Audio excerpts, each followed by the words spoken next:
In today's video, I'm going to teach you how to create a chat with new number on WhatsApp. If you've ever needed to message someone quickly without the hassle of adding them to your contacts, this walkthrough is for you. We will do everything directly inside WhatsApp on both Android and iOS, and I'll share a few helpful tips so you don't run into formatting issues. Start by opening the WhatsApp app on your phone. Once you are on the main screen, look for the new chat icon.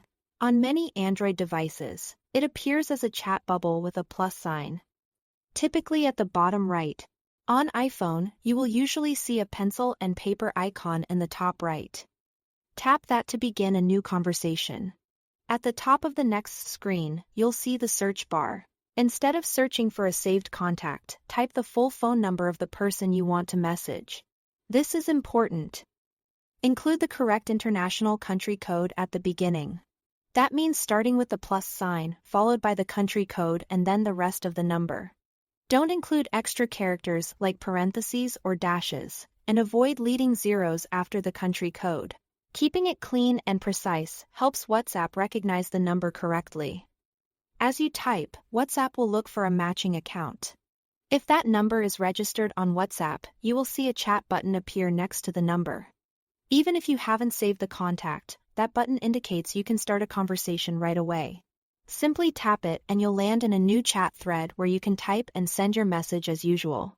If you don't see the chat button, double-check a few things. Make sure you entered the country code correctly and didn't accidentally add extra spaces or symbols.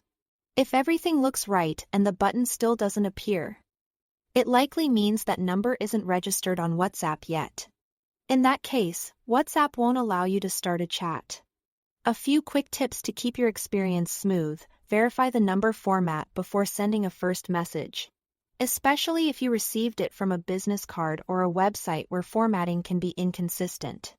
If you regularly message people in other countries, it's helpful to know common country codes so you can type them confidently. And remember, even though WhatsApp chats are end-to-end encrypted, always be mindful about what information you share with new contacts. That's it. Thanks for watching.